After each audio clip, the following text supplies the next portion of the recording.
This podcast is brought to you by HEC Paris.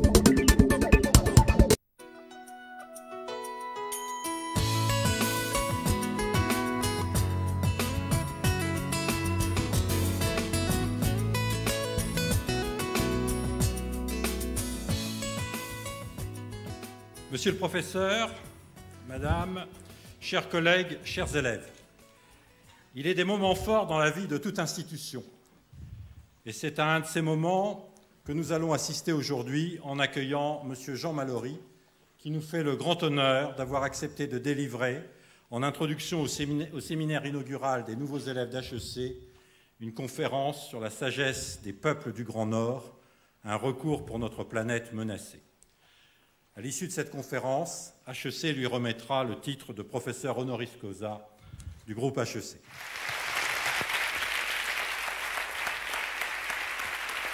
Monsieur le Président, mes très chers collègues, mes très très chers amis de la promotion de la première année de la célèbre HEC. La sagesse des peuples du Nord, un recours pour notre planète menacée. Quel titre! Il m'appartient sans doute de vous séduire, mais surtout de vous convaincre.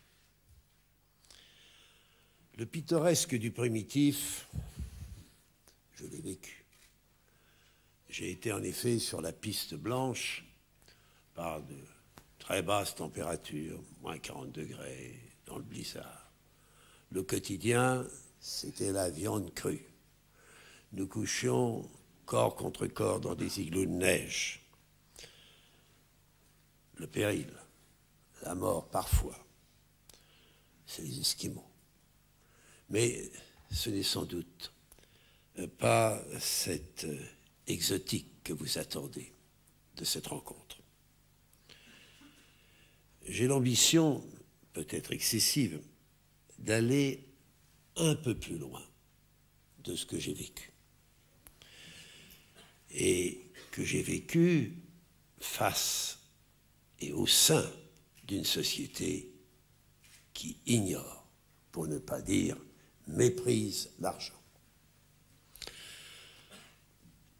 Toute ma vie, j'ai cherché, selon la phrase célèbre, de transformer en conscience une expérience, l'expérience la plus diverse que j'ai vécue. Les problèmes, les humocs, ces blocs de glace, c'est-à-dire les difficultés, les mauvais coups que j'ai affrontés ou contournés. HEC, pourquoi suis-je votre invité? Je me suis posé cette question, pourquoi seriez-vous concerné par les peuples premiers? Peuples au début de leur nouvelle histoire.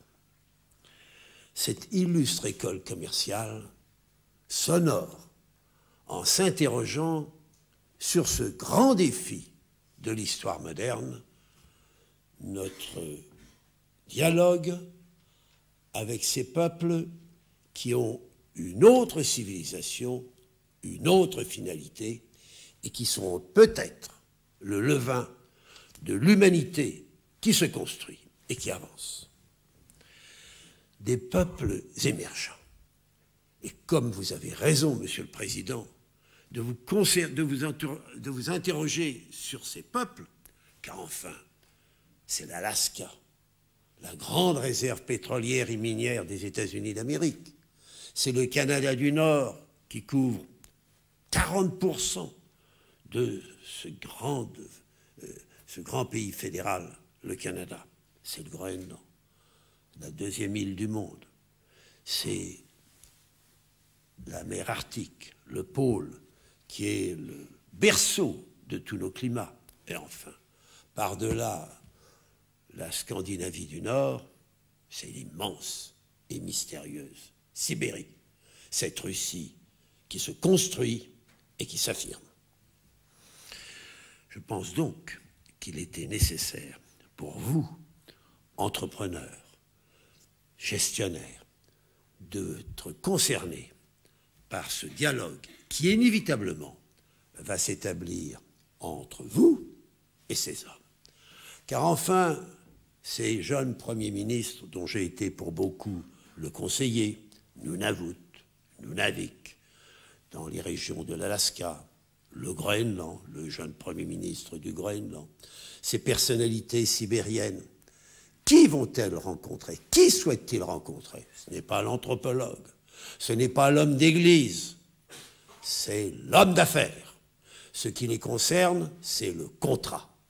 Et ce contrat définira précisément leur avenir. Et c'est votre conscience, à cet égard, qui est interpellée. Je suis un homme de la guerre. Hélas, mes chers amis de la première promotion, de l'année première de HEC, je n'ai plus votre âge. J'ai vécu cette terrible, cet englouque de la défaite, la plus humiliante, la plus grande défaite de l'histoire de France, après Azincourt, où, comme vous le savez, toute la chevalerie française a été égorgée dans les plaines du Nord par les soldats de Henri II Plantagenet. J'ai connu donc cette défaite de 1940. Mais auparavant, j'avais entendu, jeune lycéen, tous ces grands discours sur le fascisme, l'élitisme. Chacun, naturellement, a le souci d'être membre d'une élite. C'est le fascisme italien, puis qui dérive vers une élite qui n'est plus une élite des intelligences, mais une élite ethnique, et vous la connaissez, c'est Uberales, avec tous ces concepts abominables de terreur. Nombre d'intellectuels, Dieu merci peu nombreux, ont encouragé ces réflexions sur le fascisme. Mais dans le même temps, et s'opposant, il y avait le courant du communisme soviétique. Rationaliser les rapports, mettre la science au service de l'homme, plus de justice dans ce monde impitoyable. Quel est l'homme qui n'aurait pas ce souci? Mais hélas, comme vous le savez, ce vœu ne peut être appuyé compte tenu de l'égoïsme des uns et des autres que par une police, c'est-à-dire la violence. Et au-delà de la police, c'est la terreur et c'est les goulags. Qui a soutenu ce communisme? Mais je n'ai pas dit la plupart, mais nombre d'intellectuels. Et au lendemain de la guerre, l'un des plus célèbres, Jean-Paul Sartre. Il me souvient, alors que j'étais avec des Zèques à Magadan, sur le bord de la mer d'Okhotsk, et que je leur évoquais un certain monsieur Sartre, qui prononçait ces phrases: « Un anticommuniste est un chien à abattre ». Ces Zèques, c'est-à-dire ces déportés, me disaient: « Nous ne connaissons pas ce monsieur, mais nous sommes tous à abattre ». Jeune lycéen, j'entendais ces propos, ces slogans, lors de ces manifestations dont les Français ont le secret. Ces grandes manifestations, ces immenses défilés. Et je me demandais, mais à quoi sert donc l'intelligence? J'ai en effet été à lycée Henri IV et je préparais le concours de l'école normale supérieure. Et en février 1943 était promulgué un arrêté allemand qui obligeait les Français à aller travailler en Allemagne. Le gouvernement de Vichy a fait sienne cette décision et c'est le service du travail obligatoire. Pour moi, c'était le premier engagement militaire d'un gouvernement de fait, le gouvernement de Vichy. Et pour moi, être le valet d'un pays qui a le tort d'occuper Paris et qui vassalise notre nation est insupportable. Aussi ai-je pris la décision d'être réfractaire. J'ai pris cette décision alors même que j'appartiens à une famille, que j'ai 2 frères, et que naturellement, étant clandestin, j'étais recherché. Et que tous les 15 jours, ma mère était harcelée. J'étais orphelin de mère. C'est une décision qu'il faut prendre en conscience et en faisant prendre des risques aux autres. Ma mère était de tradition très britannique, puisque je suis d'origine en partie écossaise. Donc elle m'a encouragé à suivre mon mouvement. Et c'est ainsi que j'ai été clandestin pendant toute cette période. Naturellement, je ne porte aucun jugement aux 800 000 Français qui ont travaillé en Allemagne au titre du STO. Mais je puis vous dire, mes chers amis, que j'aurais été comme coché, et tristement coché, si j'avais répondu à ce service du travail obligatoire. Il faut résister dans la vie. Il faut savoir résister, il faut devoir résister. Et l'expérience m'a montré dans la vie que le devoir le plus difficile, c'est le devoir civique. Exercer son devoir civique. Lorsque j'appartenais à des conseils scientifiques au CNRS ou à des commissions universitaires, je me souvenais de cette réflexion. Savoir dire non. Lorsque l'on observe, oserais-je dire, des injustices, des élections ciblées, des passe-droits, et qui se traduisent par véritablement des iniquités, eh bien le courage, c'est comme le soldat, sortir de sa tranchée. Mais avec les camarades, c'est plus facile de sortir de sa tranchée, mais de se lever et de savoir dire non. Dans la vie, lorsque vous serez entrepreneur, lorsque vous ferez des contrats importants, lorsque vous aurez à discuter, peut-être que ces contrats léonins, le contrat peut être léonin, mais malhonnête, vous ne devez pas les signer. La conscience, cela existe. Qui me l'a appris? La vie. Qui m'a conforté dans cette orientation? Ces sages, ces anciens, ces elders des sociétés primitives, des sociétés premières. Dans une société inuite, les lois sont non écrites, mais la félonie, le jeune qui se dresse contre l'ancien, celui qui ne suit pas les règles, il vaut mieux qu'il s'attache une pierre à son cou, c'est l'ostracisme qui le frappe, et il doit s'écarter, sa face est à jamais perdue. L'Occident, en effet, Monsieur le Président, m'a paru dans une impasse au lendemain de la guerre. Et j'ai voulu architecturer ma vie, et par conséquent, mieux me retrouver pour fuir cet Occident. Je suis parti dans les déserts. Non pas pour poursuivre ce qui m'a toujours passionné, la philosophie de l'histoire, mais construire ma pensée à l'écart de ces idéologies souvent au verbe creux. Et c'est la raison pour laquelle j'ai décidé d'étudier les pierres. Et les pierres, c'est le début de toute l'histoire de l'homme. Et c'est maintenant, à l'âge qui est le mien, que je comprends le sens de ma vie. En fait, j'étais paléoanthropologue. Et quand je lis avec jubilation Stephen Jay Gould, je me dis, Stephen Jay Gould, nous sommes frères. Dans cette étude, cette réflexion sur cette humanité qui a commencé il y a si longtemps, si longtemps, comme disaient les Inuits, à glaner, et qui aujourd'hui est en effet au seuil d'une nouvelle histoire. Je suis parti étudier les pierres dans les déserts sahariens et dans les déserts groenlandais pour des questions très très précises. Je sais que vous allez devoir étudier, j'espère, mes travaux, peut-être mes études. Elles tournent toutes autour de problèmes très compliqués qui sont dans les labyrinthes, dans les canalicules des pierres. Ma préoccupation, ma passion, était de comprendre pourquoi les pierres sont au pied des falaises comme homéométriques, c'est-à-dire d'une même dimension, d'une même forme, qui varient selon les pétrographies, comme si dans la longue histoire de la pierre, il y avait un temps de respiration, oserais-je dire un compromis entre les forces d'agression, les forces de mort, que sont le gel, que sont le vent, bref, la comminution de la pierre qui va paraître en poussière.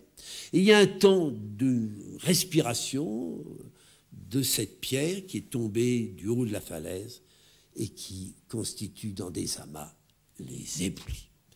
Lorsque l'on commence sa vie de chercheur, et ainsi que vous l'a enseigné mon ami Gilles de Gênes, eh bien, il faut choisir un sujet qui n'est pas traité par les autres. Quand j'ai choisi les éboulis, personne ne s'intéressait à ce grand problème, qui est un grand problème dans l'histoire de la Terre, c'est-à-dire l'accumulation de pierres au pied des falaises, au pied des grands versants, et qui sont l'expression même de l'érosion dans un temps donné. Ça a été ma passion pendant 14 ans.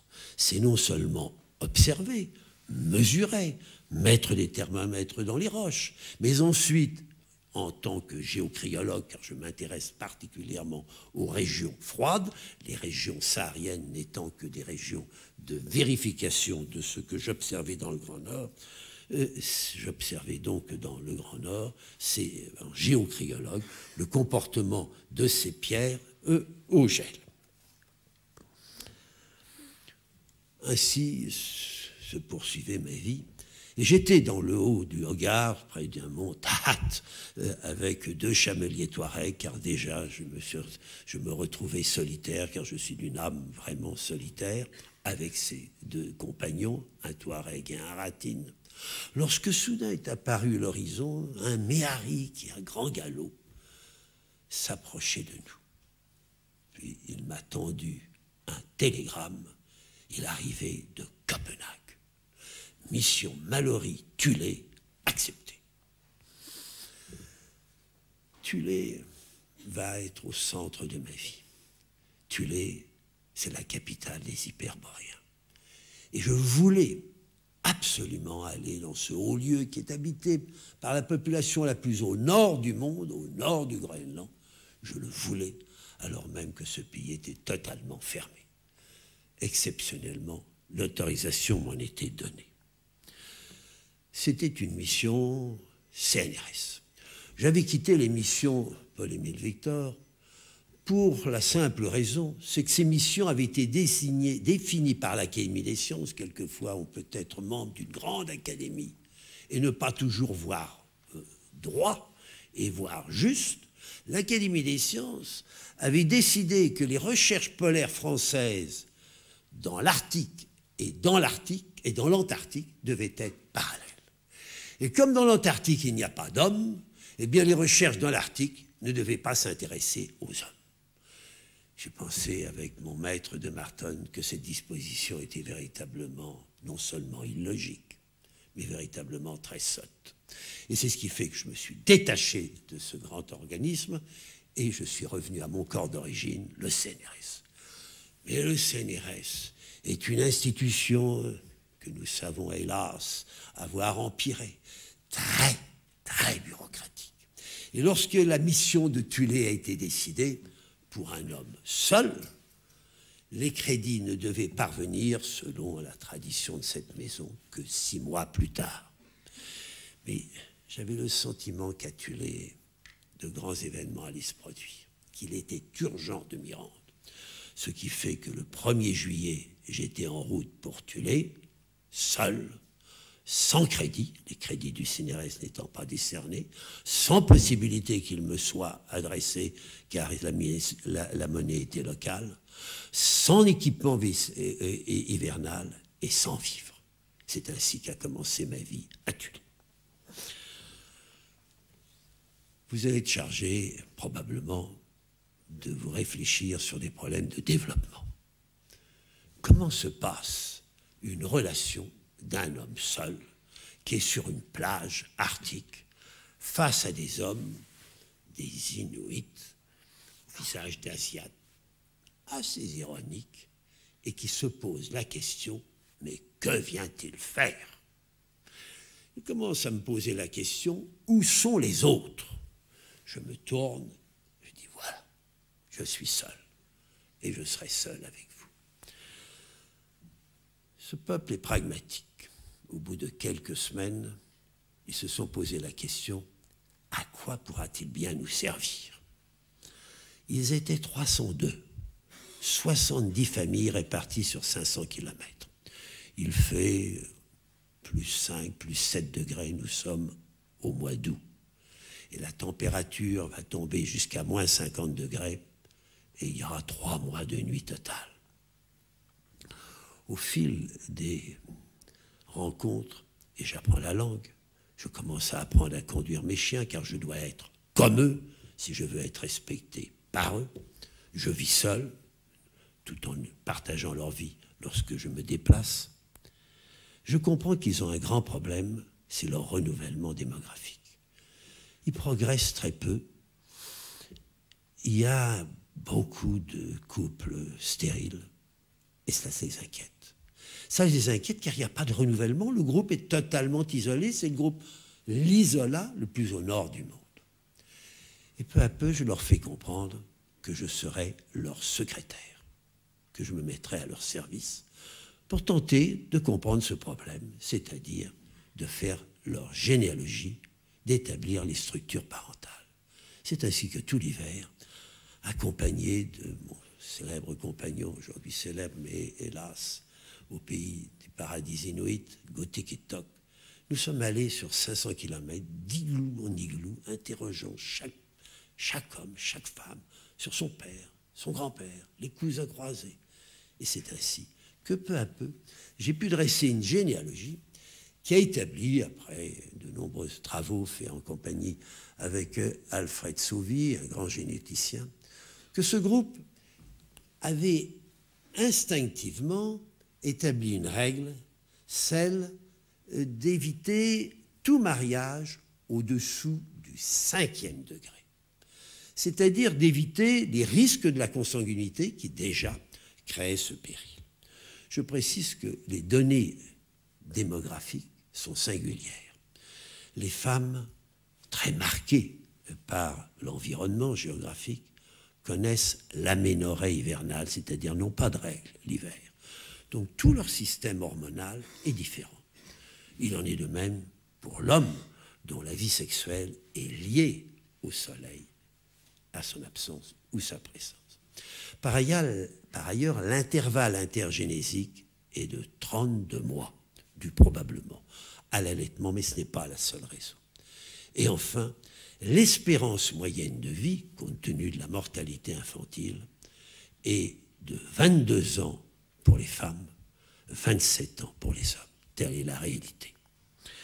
Telle est la réalité pour ce peuple qui,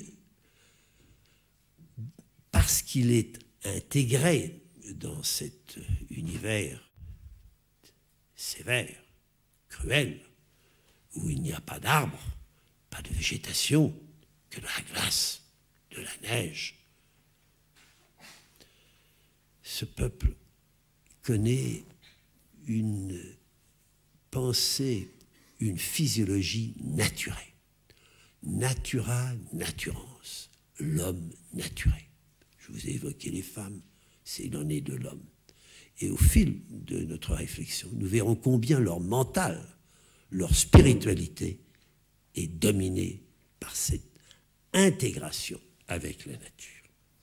Et cette intégration est si grande que mes travaux très détaillés ont permis d'établir, en particulier en 1860, que leur chaman, c'est-à-dire le groupe, car il n'y a pas de chaman s'il n'est pas soutenu par le groupe, sont capables de prévoir les grands changements d'air, c'est-à-dire de climat, 3 années à l'avance. Je vous invite à vous reporter à Ultima Thule, à la fine analyse qui en est fait des chiffres démographiques qui établissent sans conteste que, alors même que le refroidissement était encore plus grand en 1855-1860, cependant qu'une expédition américaine en détresse du reste de Elisha Kincaid hivernait, les chamans ont pris la décision, alors même que tout annonçait un refroidissement, que les temps allaient changer, que le réchauffement qui va culminer en 1930 allait commencer, et ont levé tous les tabous sexuels et alimentaires. La clé des rapports avec un peuple émergent, c'est le savoir partagé. Dans cette connivence, au cours de cette recherche démographique, je me suis fait l'allié de ces hommes. Et comme ce qui me préoccupait, c'était la géomorphologie, les pierres, la carte, ma mission devait commencer dès le retour du soleil, c'est-à-dire fin mars, au moment du reste, où les froids sont les plus grands, moins 40, moins 45. Et avec mon propre traîneau, car jamais ces hommes seraient venus avec moi dans ces régions tragiques si je ne prenais pas le même partage de leur effort. Et c'est ainsi que nous sommes partis vers un espace tout à fait désert dans le très grand nord qui allait faire l'objet de mon étude, la terre d'Inglefield, la terre d'Ellesmere, où je vais lever jour après jour la carte, une carte topographique, une carte géomorphologique au 1/100 000. Ce qui m'intéresse tout d'abord, c'est les éboulis. Donc chaque jour, je repère des éboulis caractéristiques et j'en mesure les pentes, j'en mesure les pierres. J'étudie ces limites dimensionnelles des débris au cours de leur fragmentation. Puis, je fais une observation qui va devenir essentielle dans ma vie, c'est que ces éboulis ont un ordre. Cette masse informe de pierre est structurée. Les éboulis sont stratés. Tout ceci, je le fais avec mes camarades, avec mes compagnons, qui sont 4, 2 couples. Et pour la première fois dans cette histoire polaire, d'exploration polaire, je fais accompagner les hommes par leurs épouses, ce qui me paraissait de bon sens. Et ceci a tellement étonné ces femmes qu'elles sont devenues, oserais-je dire, mes ambassadrices auprès de leurs hommes, qui n'étaient pas toujours faciles. Pas faciles, parce que le pays est cruel. Les missions qui m'avaient précédé ont connu bien des drames, des hommes abandonnés, morts de faim, des cas de folie, des assassinats. Tous les jours, je procédais à cette carte ou 100 000. Qu'est-ce que c'est que la carte? Vous n'avez sans doute jamais levé la carte. C'est une des grandes joies de la vie. Un de mes grands prédécesseurs auprès d'Emmanuel de Martonne, qui a été mon maître à l'Institut de géographie, et le grand écrivain Julien Gracq. 15 années avant moi, il était sur les bancs de cet institut de géographie, car Julien Gracq est d'abord géographe. Et Julien Gracq disait, ce qui est vrai, que l'analyse de la carte, l'observation de la carte, prête à des développements infinis, et d'une dimension si profonde, ce qui était le cas. Car après avoir parcouru le plateau, levé les angles, regardé, planifié, dressé mes ipses sur ma carte, procédé à des relevés altimétriques, le soir, dans l'igloo, sous la tente, sur la banquise, je procédais à mes dessins, mes cartographies. Et les Inuits commençaient à me faire leurs remarques. Leur cœur s'ouvrait. Et ils me disaient, c'est vrai, cette carte, d'abord c'est notre carte, car c'est notre pays. Nous n'avons, c'est notre pays. Puis peu à peu, ils me faisaient observer que ce que j'étudiais, les pierres, était au cœur de leur vie. Car il n'y a pas d'opération chamanique sans une pierre, car la pierre est source de vie. Homme de raison, homme de dialectique venant de la Sorbonne, je ne comprenais véritablement pas que ce monde minéral pouvait être centre de vie. Mais pour eux, c'était tout naturel. Tartok. L'esprit vient de la pierre. Et lors de ces opérations chamaniques complexes, un homme a une pierre dans la main droite, la fait tourner sur la main gauche, et cette pierre qui est au début de leur histoire va aider l'homme à joindre l'infini. Puis, comme j'étudiais les changements de climat en prenant des tourbes qui ultérieurement seraient sur le plateau d'Orsay, à Saclay, étudiés sur le plan du carbone 14, il me faisait remarquer qu'il savait que cette mer s'était élevée à certains moments, puis qu'ensuite la Terre s'était relevée. C'est ce qu'on appelle le glacio-isostasisme. Ainsi nous dialoguions, et peu à peu, parce que ce savoir était partagé, commençaient leurs longs récits mythiques. il y a longtemps, longtemps. Et ce longtemps renvoyait au temps du Big Bang. Et ce Big Bang était suivi par la mer, cette mer matricielle. Et c'est dans cette mer matricielle, au fil des milliers d'années, de l'herbe.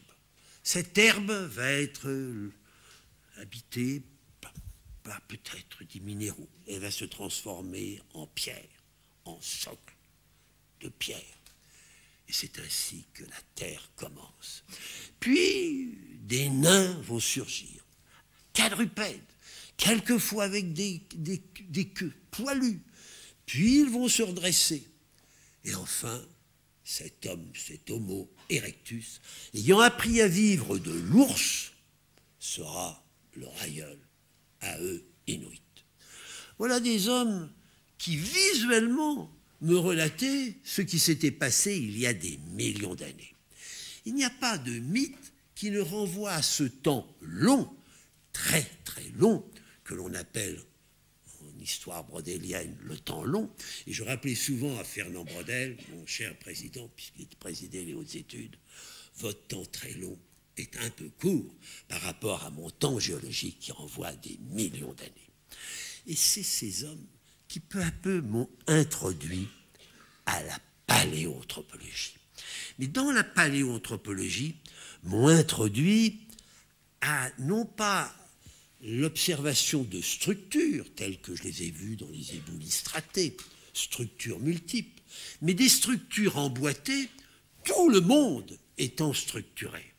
Le monde humain étant relié à l'animal, à la végétation, s'il en est, à la glace, à l'eau, mais en levant le ciel à la lune, au soleil et aux astres. Ce sont donc des hommes qui, peu à peu, dans une cosmodramaturgie extraordinaire, me faisaient saisir l'unité du monde. Unité du monde qui est vécue comme étant animée par des forces. Et ces forces, c'est le magnétisme. Un magnétisme qui habite les oiseaux, qui habite l'oiseau en particulier, le loon, qui, chaque printemps, avec un cri singulier qui fait trembler les humains, rappelle qu'il est porteur des âmes et qu'il va vers un espace bienheureux, le pays des morts, au grand, grand nord. Mais c'est aussi la baleine qui va se renouveler, coïter en un lieu précis chaque printemps. Il y a donc des forces pour le monde animal. Et il nous appartient à nous, hommes de science, à réfléchir sur ces forces qui, bien évidemment, aussi touchent les humains et que nous avons malheureusement si peu encore étudiées, que nous soupçonnons chez les hommes de la préhistoire, chez les peuples premiers, mais qui n'ont pas encore été étudiées véritablement physiologiquement. Je sentais donc à leur école qu'il y avait un projet caché, qu'il y avait un ordre du monde, qu'il y avait une téléogénie, il y avait une télégénésie qui conduisait ainsi le monde. Et Utak, qui est un grand chaman, qui était le père de Gutiketok, me disait « Nous ne savons rien, nous savons en tout cas peu de choses. Mais ce que nous savons, c'est qu'il ne faut pas interférer dans cette construction si complexe entre la lune, le soleil, la terre, la glace, la mer. Et nous ne sommes qu'une partie de ce tout. » La vie m'a permis de poursuivre assez longtemps mes missions. Et j'étais en 90 en Tchoukotka. Je remercie le gouvernement soviétique de m'avoir interdit pendant 30 ans de me rendre dans le nord de la Sibérie, ainsi que tout occidental, me permettant, comme dans une ascèse spirituelle, intellectuelle, de mieux me préparer à une rencontre prodigieuse, cette rencontre de l'allée des baleines. Je découvre dans une île sacrée des grands ossements qui sont la mâchoire inférieure de la Balena mysticetus, la grande baleine franche qui a 20 mètres de long, que vous pourrez voir au Muséum national d'histoire naturelle. Et dans une allée au sens propre du terme, parallèlement une série de colonnes, une série de points, de lances blanches tournées vers le ciel sur 400 mètres. Puis de l'autre côté d'un détroit, le détroit de Seniavine, un alignement en prolongement de cette allée. Et au centre de la première allée, un autel, des pierres, un cercle, et au milieu de cet cercle, des os calcinés de baleines. Et le long de la côte, les crânes de ces baleines, qui sont de 1,5 tonne chacun, et qui sont répartis, ainsi les ai-je observés, selon un nombre pair-impair qui renvoie au Yiking. Je suis en Asie, dans l'extrême nord de l'Asie. Et comme vous le savez, l'Amérique dépeuplée, il y a 30 000 ans, 40 000 ans, c'est peuplé par les migrations venues par la Tchoukotka, traversant le détroit Bering. Je suis là même où ces migrations sont passées. Elles sont donc influencées, c'est l'objet de ma prochaine mission, par la pensée chinoise taoïste. Mais qui plus est, ces hommes dans l'allée des baleines avaient la dimension des nombres sacrés. Le 3, le 5, le 3 est masculin, le 5 est féminin. En temps de deuil, ils sont décisifs. Le 7 et le 9. Nous sommes en Asie. Nous sommes en Asie qui, par une relation singulière, comme à Babylone, a compris l'importance des relations numériques. Nous voilà donc dans une philosophie complexe, une philosophie mathématique, avec un peuple premier qui ne sait ni lire ni écrire. Je suis avec des hommes qui chassent la baleine. La baleine, ils ne la chassent pas pour des raisons économiques. Ce sont des régions très riches en morses et en phoques. Ils la chassent parce que c'est existentiel. L'homme ne peut pas vivre sans la baleine. L'homme ne peut pas vivre sans la baleine parce que la baleine est parente de l'homme. Ne croyez pas que ce soit que des mots. Leurs bateaux sont en peau de morse. Ils sont ouverts. Vous êtes dans des mers froides où il y a des tempêtes, où il y a des brouillards. Ils n'ont pas de boussole. Ils n'ont aucun instrument de repère. Et quand ils chassent la baleine, ils doivent savoir quand cette baleine et où elle va sortir, s'en approcher à 2 mètres et planter leur harpon dans cette baleine qui, coulant, va faire des vagues monstrueuses qui risquent de les absorber. Les morts jalonnent cette histoire. Mais il leur est vital de rencontrer cette baleine qui, après des rites très compliqués auxquels j'ai assisté, d'hommes qui sont chrétiens, mais qui pratiquent ces vieux rituels, qui sont d'une nature telle qu'il va falloir appeler cette baleine qui est à 1000 km dans le Pacifique Nord à venir joindre les humains, parce que la baleine, après avoir été tuée, va coïter avec la femme de celui qui l'a harponné. Telle est la tradition. Et cette tradition est si forte que au cap des Genèves, qui est l'extrême cap est de l'Asie, qui est la pointe du raz de l'Eurasie, il y a des chasseurs de baleines qui ont la tradition selon laquelle une baleine tous les ans vient rencontrer une femme humaine, et ce qui fera naître un baleineau. Et ce baleineau, on le fait vivre dans une piscine que j'ai vue, qui est faite en pierre, où il y a de l'eau de mer. Mais cette piscine est évidemment virtuelle, car le baleineau, il n'est pas là, mais il est dans leur esprit.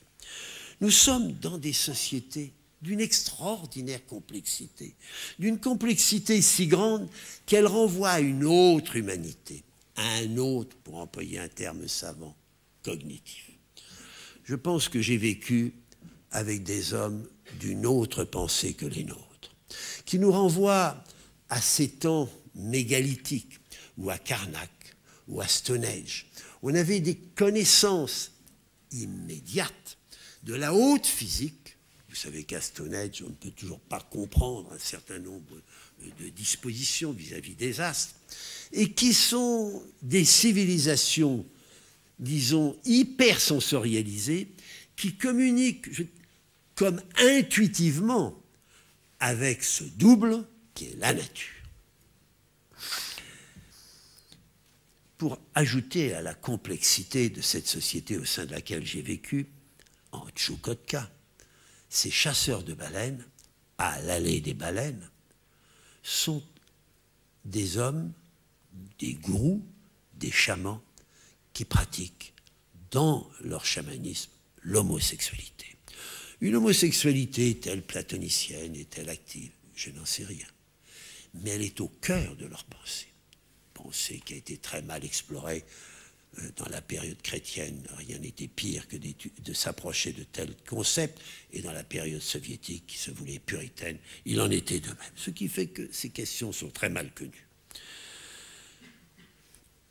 Ces hommes et ces femmes sont en mesure d'être en relation avec des réseaux de forces chtoniennes qui sont à même la Terre, que nous connaissons très mal, que, par exemple, les aborigènes australiens mettent en valeur ces peintres extraordinaires qu'évoque Barbara Glovsky dans son récent livre sur les rêves en colère de ces sociétés aborigènes de peintres.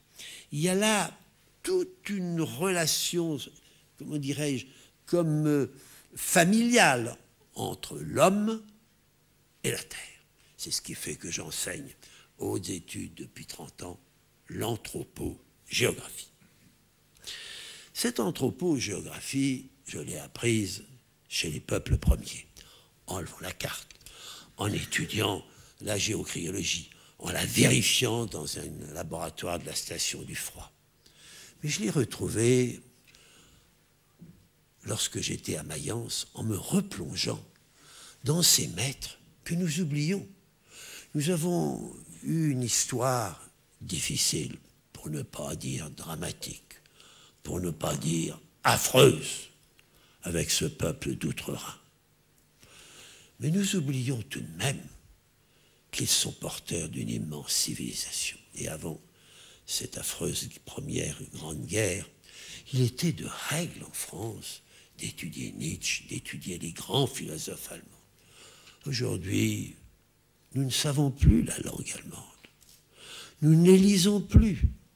Or, quand vous vous plongez dans cette pensée, vous découvrez qu'au XVIIIe siècle, toutes ces questions que je vous évoque étaient intensément étudiées dans ce qu'on appelle la nature-philosophie.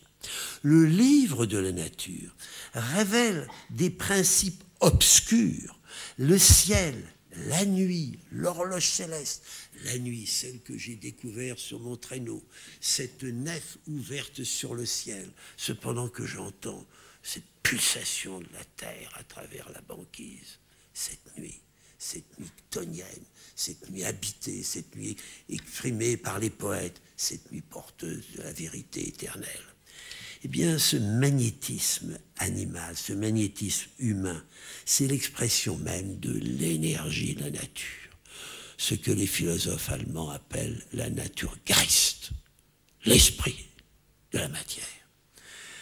Il y a là donc des principes d'organisation de la nature. N'allons pas chercher les structures dans nos esprits avant d'avoir recherché les principes de structure dans la nature, celle qui nous porte, dont nous sommes les fils.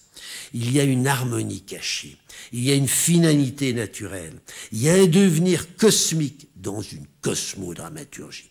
Qui l'a dit?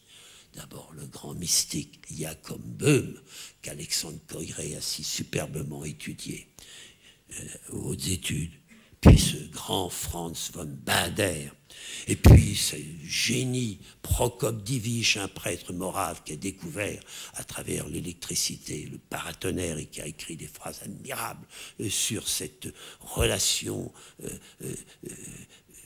entre l'homme et la nature, ce qu'on pourrait appeler le vitalisme de la Terre. Il y a là, j'ai dit le Naturgeist, je pourrais vous le dire en latin, le spiritus mundi. Il y a les ténèbres, mais il y a aussi la lumière. Cette lumière qui est exprimée par les Inuits, et c'est là qu'on retrouve à nouveau cette pensée qui n'est pas rationnelle d'un peuple traditionnel, la flamme. La flamme est au cœur de la pensée chamanique, de la pensée inuite. La flamme était au cœur de ce rite de l'allée des baleines. C'est une flamme qui brûlait avec ses os graisseux de baleine. La flamme, en effet, est porteuse d'une énergie et qui remet l'homme dans un psychisme ascensionnel avec l'inconnu, l'infini. Ikuma, la flamme. C'est le feu d'ordre spirituel. Vous ne trouvez pas une phrase de la Bible qui ne renvoie au feu. Une phrase de Christ qui ne vous renvoie à ce principe. Pardonnez-moi, le Saint-Esprit, c'est la flamme. Donc il y a là, dans cette lumière immatérielle, une route vers l'invisible. J'ai évoqué von Baader, mais comment ne pas évoquer Goethe? Que signifie commercer avec la nature, dit Goethe, si nous n'avons affaire par la voie analytique à ces parties matérielles, si nous ne percevons pas la respiration de l'esprit qui donne un sens à chaque partie et corrige ou sanctionne chaque écart par une loi tout intérieure. Bachelard, Gaston Bachelard, un des plus grands penseurs français de notre époque, tel un maître inuit, que dit-il? Le problème de l'approfondissement de notre être, c'est la communion toujours plus profonde avec la nature. Comment communique-t-il l'immatériel? Ce presque rien, dit Yankelevitch. Comment communique-t-il? Par la musique. Ce n'est pas les mots qui comptent pour ces peuples premiers. Ce logos qui nous divise, qui nous retient, qui nous corsette, c'est la musique.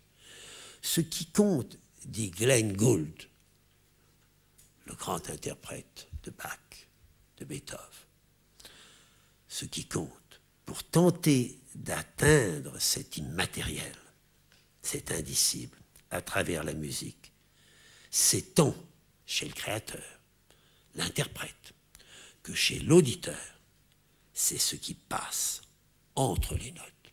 Écoutez une cantate de Bach, c'est bien sûr la parole, mais c'est ce qui est entre les notes.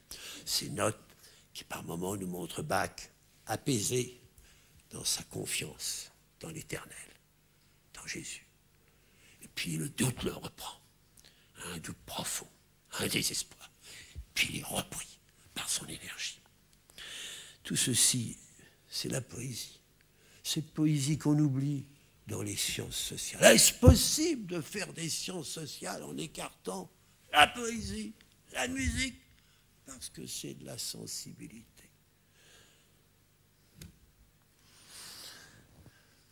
Tout ce que nous éprouvons est une communication. Qui le dit? Novalis. L'univers est en réalité une communication, une manifestation de l'esprit. Le temps n'est plus où l'esprit de Dieu était compréhensible et le sens du monde est perdu. Nous en sommes restés à la lettre et l'apparition nous a fait oublier ce qui apparaît. Autrefois, tout était apparition de l'esprit. Aujourd'hui, nous n'apercevons que des reflets morts que nous ne comprenons plus. Une fois encore, je crois entendre à travers Novalis les Esquimaux qui m'évoquent ce temps d'Éden où l'homme était l'ami de l'ours au point tel que j'ai entendu et je relate une légende sur laquelle un ours est amoureux d'une femme. Ce temps a existé. Et ce temps est sans cesse rappelé dans les mythes et dans les légendes et les aide à vivre. Il y a une chute, il y a une rupture. Et la paléanthropologie nous fait comprendre qu'il y a eu vraiment deux moments dans l'histoire de cette humanité. Ce moment des mégalithes, ce moment de la préhistoire, ce moment des peuples premiers qui communiquent avec ce qu'un grand peine, les mystiques, les poètes cherchent à atteindre, et puis nous, qui atteints par l'âge de raison, ne pouvons plus communiquer avec ce temps, avec cet Éden perdu et cet immatériel qui pourtant est toujours là.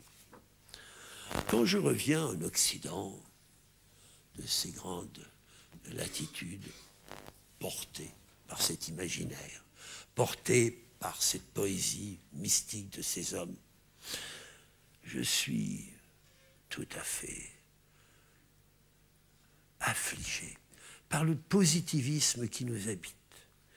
Nous sommes envahis par le scientisme. Ce scientisme selon lequel seuls les modèles, seules les mathématiques, seuls les faits comptent. C'est le structuralisme qui est une chape de plomb sur notre pensée, non pas que les structures du structuralisme ne nous soient pas indispensables, mais il n'y a pas que le structuralisme. Il n'y a pas le structuralisme et le modèle parce que l'homme, Dieu soit béni, n'est pas réductible à des structures. Chaque homme a une identité qui lui est propre. Il y a bien un mystère que selon lesquels nos empreintes digitales nous sont personnelles. Eh bien, notre pensée nous est personnelle. Et malgré les structures économiques chères à Marx, malgré les structures de tous ordres, même les structures psychiques, l'homme est imprévisible. Et c'est là où l'on retrouve l'histoire. Et malgré tous les efforts de la cybernétique, il y a là donc un mystère. Un mystère contre lequel il est difficile de lutter. Car je vais vous lire des phrases, qui sont, oserais-je dire, des phrases bibliques de l'anthropologie. La musique, dit François Laplantine, auteur d'un ouvrage appelé L'anthropologie, Payot, 1995. Monsieur Laplantine est professeur à l'université de Lyon et il est directeur du département d'anthropologie. Écoutez-moi. La musique, la poésie, la littérature, la peinture, la religion sont des démarches beaucoup mieux indiquées que l'anthropologie pour nous faire coïncider avec les êtres. Deuxième paragraphe. Mais elles ne sont pas l'anthropologie. Il n'est pas de science, pas d'activité critique en effet, et pas même de recueil des faits sans théorie. Le travail de l'anthropologue ne consiste pas à photographier, à enregistrer, à noter, mais à décider quels faits sont significatifs.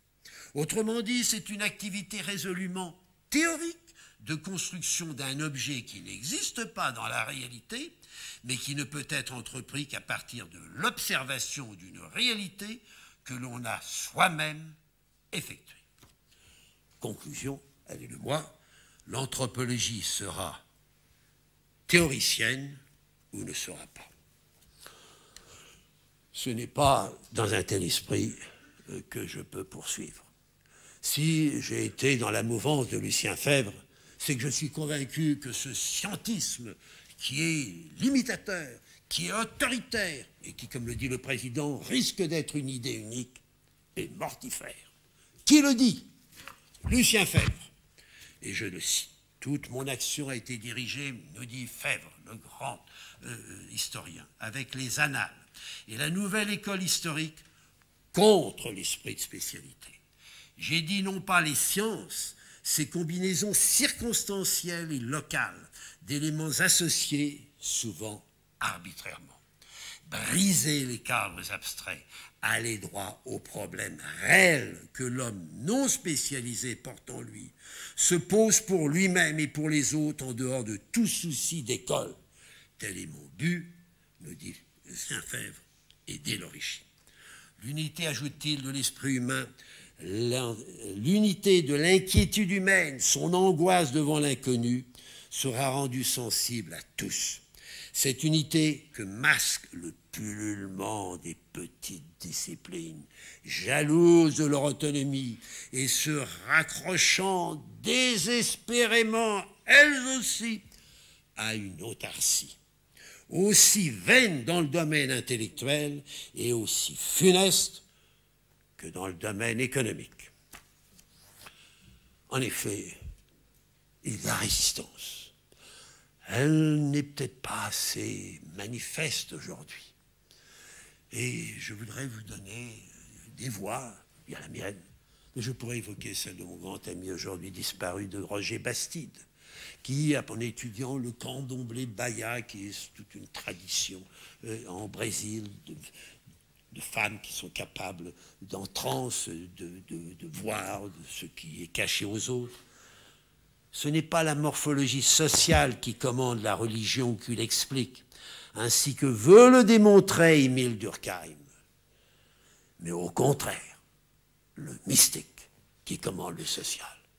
Mystique, mot prohibé dans toute étude de sciences sociales, pourtant. Donc, ce que je vous recommande, mes chers amis, au seuil de votre vie, soyez ouverts, écoutez.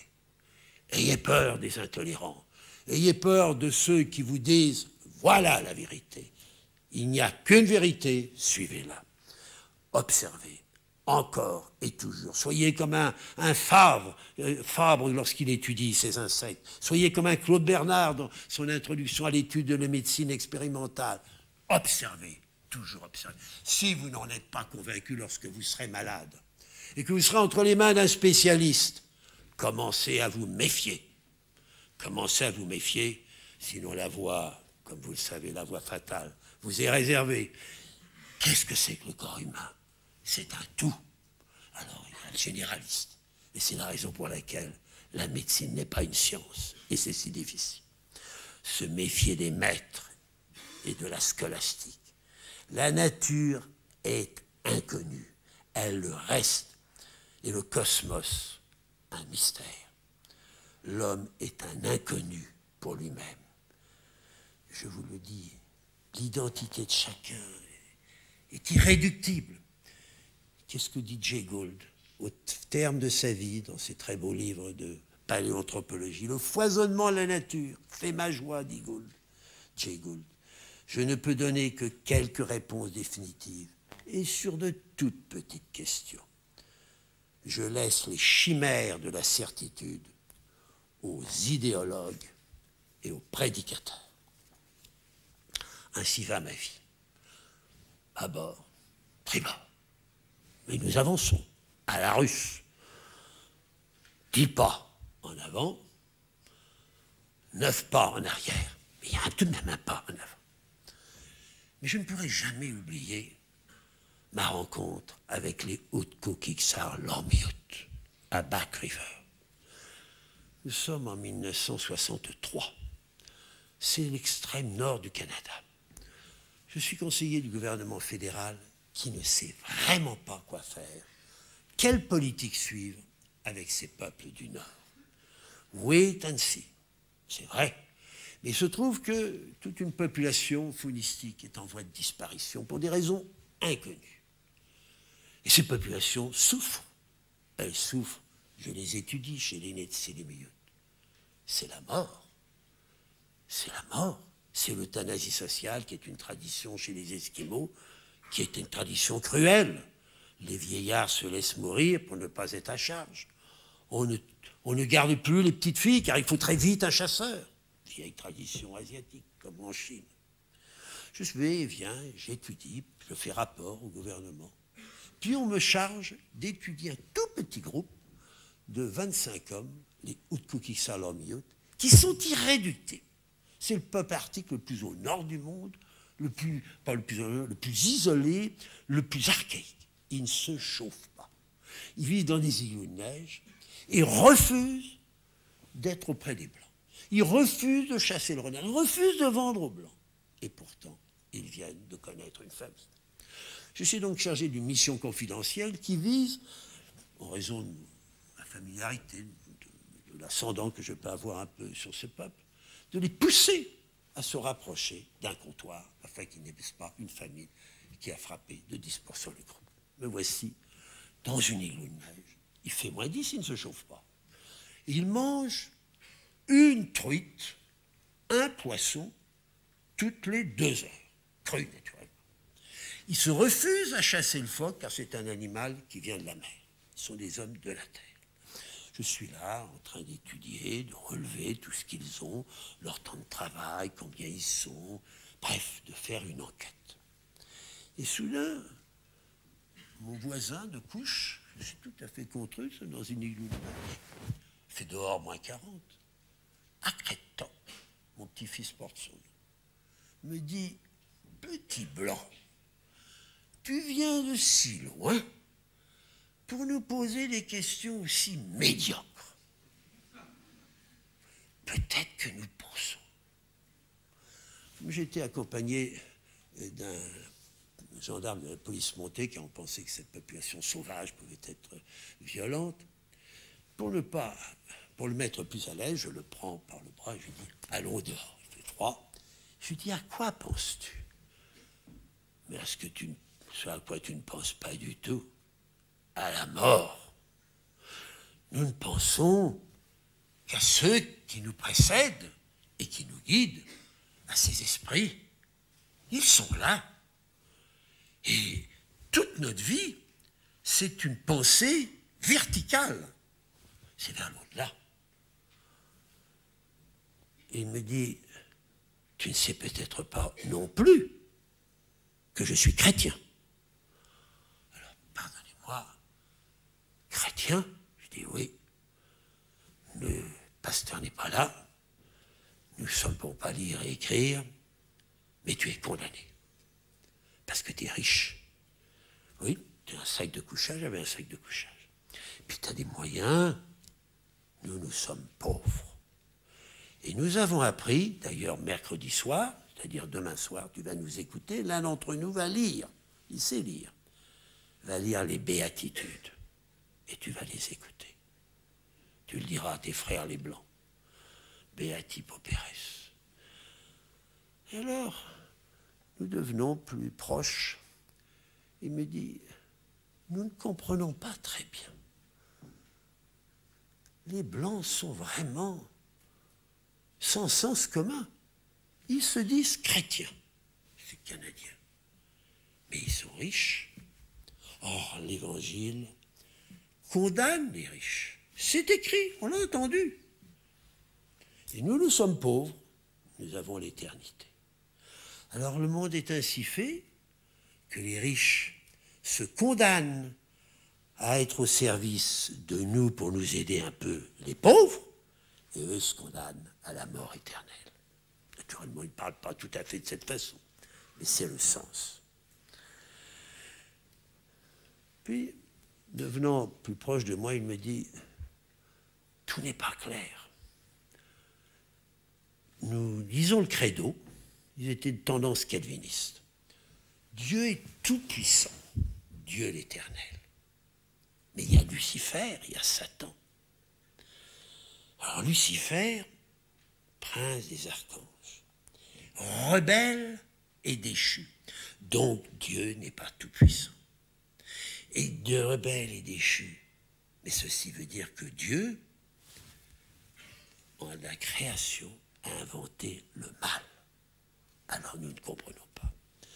Et la conclusion de ces entretiens, celle que j'ai toujours eue avec les Inuits, dans ce monde moderne tourné vers le christianisme, le logos, la théologie, c'est pour les Blancs qu'ils discutent. Nous, les Inuits, ça ne nous concerne pas. Il y a Jésus, il est sacré, car il est l'ami des faibles, des déchus. Et puis, il y a ce que l'on croit depuis toujours, c'est nos forces, nos chamans. Et c'est ainsi qu'aujourd'hui, une nouvelle église, un nouveau christianisme se développe chez les Amérindiens. Un néo-christianisme, un néo-chamanisme. Le Christ est indianisé, inuitisé. Théodore Monod, qui était mon grand ami, me disait souvent quand je lui parlais de ces problèmes, l'Église n'est pas derrière nous, elle est devant nous. Quand nous voyons nos églises, nous voyons bien qu'elles sont de plus en plus vides. D'ailleurs, le christianisme est en question. Je connais des chrétiens qui sont agnostiques, mais j'en connais aussi qui sont athées. Il n'est pas interdit de penser que sous cette poussée de ces peuples, comme dans le Mexique, dans l'Amérique centrale, une autre religion, plus vaste, plus œcuménique, incluant ces forces que l'on appelait idolâtres, hier, païennes, introduisent les religions révélées, aussi bien la religion qui se réfère au Coran qu'à celle de la Bible et de l'Évangile. Et qui est là, je dirais même dans un esprit zen, une approche panthéiste du monde. Je pense qu'un Spinoza, qui était un panthéiste affamé de Dieu, n'aurait pas dit autre chose.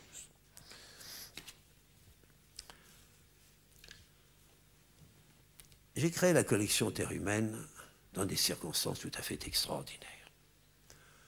J'étais sur le haut d'un glacier en juin 51, le 15 juin 51, habillé de peau de bête, n'ayant pas vu un blanc depuis 14 mois, vivant dans les mythes inuits qui vont consulter dans la lune immédiatement les esprits, qui sont convaincus que l'homme peut se transformer en animal, ce qui fait que quand on chassait un phoque, mon compagnon me retenait en me disant « il ne faut pas tirer ».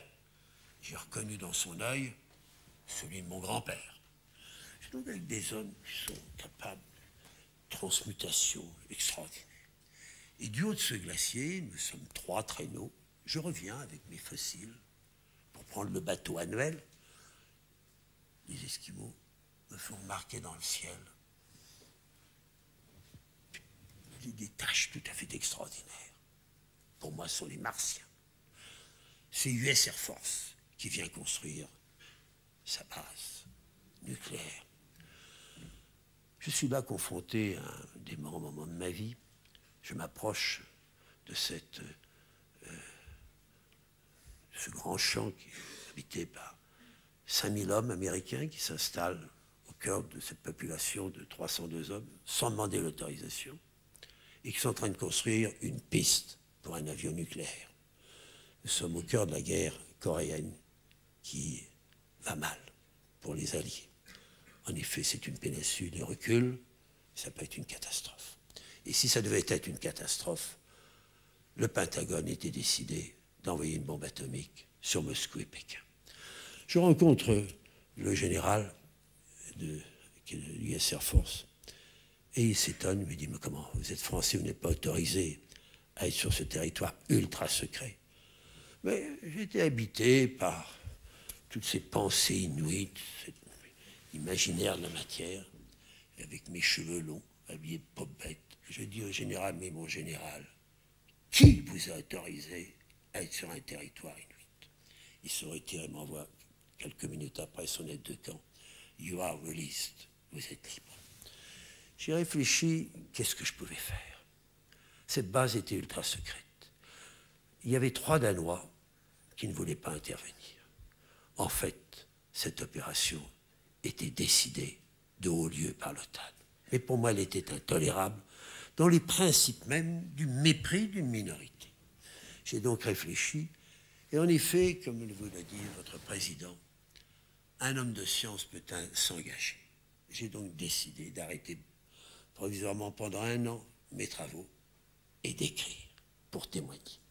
Et c'est la raison pour laquelle j'ai écrit Les Derniers Rois de Thulé et que j'ai créé cette collection Terre humaine, qui est une collection d'anthropologie narrative et réflexive, une collection qui veut faire s'entrecroiser aussi bien des hommes de science, de pensée, comme Lévi-Strauss, des grands écrivains comme Émile Zola, comme Charles Aymon Ramuse, et puis des peuples qui n'ont pas les moyens d'écrire, comme par exemple une paria de l'Inde. Ainsi, ces regards croisés témoignent, je dirais, de la force de la vie dans cette réalité avec de très forts caractères. Mais si il y a une tonalité propre à Terre humaine, c'est une tonalité qui vient de Zola. J'accuse. Triste Tropique est un j'accuse au nom de ces peuples bafoués, méprisés, pensés, oubliés du Mato Grosso. Dernier Roi de Thulé est un Pour les Inuits, j'accuse, je pourrais dire la même chose en ce qui concerne les autres livres qui sont tous une réflexion nécessaire de l'Occident sur ces rencontres avec ce qui est la sève de cet avenir qui se prépare. C'est une collection qui se veut ouverte. Elle se veut ouverte parce que l'expérience m'a montré que la pensée unique, l'intolérance, ne peut conduire qu'au malheur. Je vous ai évoqué l'allée des baleines. L'allée des baleines qui est le site chamanique le plus extraordinaire de toute la Sibérie, de tout l'Arctique. Depuis Catherine de Russie, depuis Pierre le Grand, des expéditions sont lancées en Tchoukotka. Mes collègues russes, officiers du tsar, ont vu cette allée des baleines. J'ai été précédé par le commandant Loutke, aide de camp du tsar Nicolas Ier, il a cartographié. Il n'a pas vu cette allée des baleines. C'est comme si le capitaine Cook débarquant dans l'île de Pâques ne voyait pas les pierres dressées. Est-ce seulement les Russes parce que chrétiens ou trop méprisants par aristocrates de ce peuple de Moudjik et au-delà, de peuple sauvage de l'Arctique? Dans la période soviétique, qui, au titre du marxisme léniniste athée, doit éclairer d'une nouvelle lueur le monde qui était jusqu'alors obscurantiste, l'Académie des sciences a envoyé de nombreuses expéditions en Tchoukotka. Il n'a rien vu. On peut avoir des yeux et ne pas voir, des oreilles et ne pas entendre. Ce n'est qu'en 1976 que mon collègue et ami Aroutchionov a identifié cette allée des baleines. C'est vous dire les dangers de cet obscurantisme qui est dû précisément à ces arguments d'autorité. Mes derniers mots sont pour l'Académie polaire. L'Académie polaire à laquelle j'aimerais vous associer. C'est un organisme que j'ai créé avec mes camarades de l'intelligentsia de Leningrad en 1990. Le président Gorbatchev m'a chargé en 1988 d'une expédition au moment de la perestroïka pour identifier ces problèmes des minorités arctiques. La perestroïka est finissante et Moscou souhaite être aidé. Donc, je suis envoyé à la tête d'une expédition soviétique en tant qu'anthropologue pour voir quelle est la situation et faire un rapport. Mon observation, il paraît figure dans Humoc, elle a été transmise au plus haut niveau du Politburo et mon rapport oral, d'abord, figure dans Humoc. L'observation est double. La première, c'est que le mérite de Moscou, c'est d'avoir une politique. Mais hélas, nous sommes en Russie. Et l'application, c'est quelquefois le contraire. C'est le contraire, mais animé par une pensée philosophique. C'est le marxisme dialectique, léniniste, athée. Et cette pensée, elle est propre à Lénine, elle est propre au communisme. Il nie Dieu. Or, étudier, aider, vouloir aider les peuples qui ont pour colonne vertébrale le chamanisme est absolument contradictoire.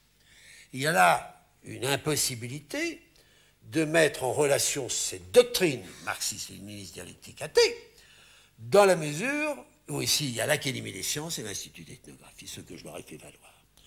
Les chamans ont été méprisés, chassés, certains déportés, d'autres fusillés. Deuxième accusation, la politique suivie a été contraire à la constitution même, qui était la constitution de l'Union soviétique, qui est une fédération, qui veut éveiller les peuples afin de les affirmer, afin qu'ils s'affirment dans leur langue et dans leur culture. Pour mieux comprendre ces peuples, et ne pas être en quelque sorte figuré comme un espion, je m'étais fait nommer dans un village de Tchoukotka instituteur des élèves. Et j'ai vu ainsi comment l'école soviétique, esquimaude, russifiait les enfants. Il n'y avait donc pas de cadre, il n'y avait pas d'élite autochtone, tchouch, esquimaude, et ceci vaut pour tout le front du Nord. Et c'est ce que j'ai fait valoir. J'ai été reçu courtoisement, mais assez froidement. 3 semaines plus tard, je reçois un télégramme de Leningrad. Une école des cadres pour les peuples du Nord est fondée à Leningrad et vous en êtes nommé le président. Nous sommes dans un régime soviétique. Je vais donc voir le ministère des Affaires étrangères français, je suis français, qui me dit, qui m'encourage avec des idées sans doute, de penser que j'aurais donc des moyens d'inventaire. Ceci n'est pas ma méthode. J'ai rencontré le président de l'ENA, René Lenoir, qui m'a dit c'est une grande idée, on va donner le patronage à cette institution, nous allons la voir. Et c'est ainsi qu'est née l'Académie polaire d'État. Aujourd'hui, elle compte 1500 élèves de toute la Sibérie. Ce n'est plus seulement les peuples du Nord, c'est toute la Sibérie. 45 ethnies, plus les Russes, qui datent du temps de l'immigration, avec Catherine de Russie, toute la Sibérie. La langue française est la première langue étrangère obligatoire. 5 facultés, 27 000 m² de bâtiments, une cité polaire. Tous ont le master. En 2 ans, ils doivent suivre leurs travaux, en finance, en droit, pour devenir préfet, sous-préfet, directeur d'école, directeur de musée. Cadre supérieur. Tel est le but. Aujourd'hui, cette institution qui relève du ministère de l'Éducation, de la direction de l'enseignement supérieur, est créée, est une force. Les Russes veulent que j'aille plus loin. Ils m'ont demandé de créer un institut de recherche avancée pour et avec les autochtones et portant mon nom. Donc, dans ces 1500 élèves, nous allons choisir 10 qui sont en année sabbatique.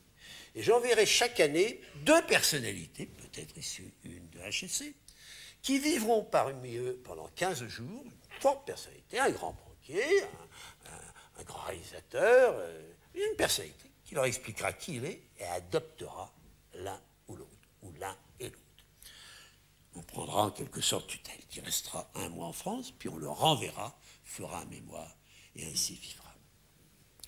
Je voudrais que HEC, en tout cas la première promotion, participe à cette entreprise. Mais cette entreprise, je la vois plus vaste. Parce que ce qui est important aujourd'hui dans le monde moderne, c'est d'avoir l'opinion avec soi. Les Russes ont un grand problème, c'est les minorités. Je n'ai pas besoin de tourner mes yeux vers le Caucase. Il faut avoir l'opinion avec soi. Donc, nous avons décidé de faire un grand musée du Nord, autour de l'Académie polaire, de 1000 m². Il y a déjà le bâtiment, le palais est un peu en ruine. Et je donnerai toutes mes collections, tout ce que j'ai. Et dans cet espace, on découvrira la toundra, les animaux, ces hommes qui commencent à naître de la mer matricielle, ces nains, tous ces personnages, cette histoire, qui vont dire les temps nouveaux, c'est-à-dire les grands périls, les pollutions, les vrais problèmes. Et dans cette institution, dans cet espace, il y aura une tour sacrée où on entendra les chants silencieusement avec des écouteurs de tous ces peuples sacrés, les soufis, les peuples autochtones, le grégorien. J'aimerais, mes chers amis, que vous m'aidiez. J'ai quelques moyens. J'ai 2 sponsors, Madame Bettencourt et M. Gadonex. Mais il y en a un autre qu'il faut séduire. C'est le gouverneur Latchoukotka, M. Abramovitch. Je suis un homme de science. Je ne sais pas comment, précisément, gérer ces problèmes de finances et ces problèmes d'organisation. J'aimerais qu'HEC soit à mes côtés. Ce n'est pas une petite question, car les grands problèmes de cette académie, c'est former. Est-ce que notre pédagogie est la bonne? Est-ce que nous ne récipions pas, comme c'est toujours d'habitude, en faisant des petits apparatchis? Il faut affiner. Nous y sommes prêts, mais aidez-nous. Mais il y a d'autres problèmes, je vous l'ai dit, les problèmes politiques. Comment faire comprendre à ce grand peuple russe qu'il y a aussi l'autre, c'est-à-dire les minorités? C'est un vrai problème politique, car le centre doit laisser se développer la périphérie, mais dans la mesure où la périphérie, par exemple, la République Sakha ne met pas en péril le centre. C'est tout le problème des fédérations. Mais tout ceci, c'est hier. Aujourd'hui, ce ne sont plus les minorités qui posent problème. c'est la terre qui est violentée, la terre qui est polluée, que ce soit en Sibérie, que ce soit dans l'Arctique groenlandais. Savez-vous qu'en janvier 68, le 24 janvier 1968, un B-52 américain s'est écrasé avec 4 bombes H. 3 se sont pulvérisées dans les glaces. Une est toujours sous l'eau. C'est donc ça le progrès. Et puis il y a le réchauffement. Ce réchauffement, les experts parlent de plus 4 degrés, plus 6 degrés pour les générations à venir, qui est d'autant plus menaçant que nous sommes en train, tel un dieu Faust, d'attenter aux grands équilibres, notamment les équilibres des courants marins. Le Gulf Stream peut parfaitement prendre une autre orientation sous l'apport des eaux salées, qui trop purifiées de sel par les eaux de fonte des glaciers dû au réchauffement du Groenland, pourraient en effet prendre une autre orientation. Il y a Kyoto. L'Union soviétique a refusé de le signer. Mais il faut l'opinion, il faut une pression. Vous savez qu'il y a autour de Seattle une association de villes qui veulent, ville américaine, appliquer ce traité. Partout dans l'Arctique, il y a des problèmes. En Russie notamment, dans la Novaya Zemlya, dans la mer de Barents, il y a eu des essais nucléaires en direct, et ces mers sont profondément polluées. Oui, en vérité, une catastrophe programmée est possible. Et cette fois, il s'agit de la Terre.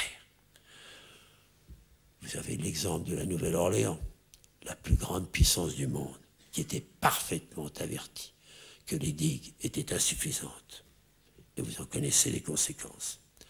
Ainsi périra le monde, victime du verbe, de la rhétorique, des ignorants et des sophistes. Il nous appartient à nous rassembler, d'avoir le souffle de la nouvelle génération, vous, la première année de HEC et tous les jeunes qui voudront s'y joindre, trouver sa base en s'élevant, comme nous le recommande le grand poète Patrice de la Tour du Pin, rechercher en chacun la grandeur qu'il ignore en lui. C'est sur cette dernière phrase superbe d'André Malraux que je termine. Merci.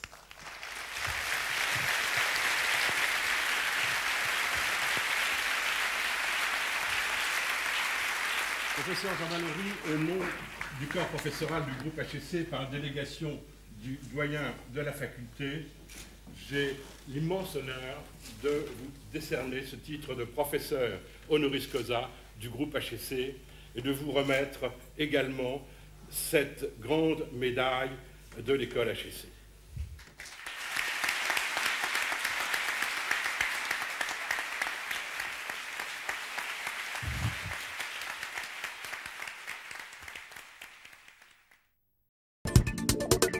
Please visit us at www.hec.edu.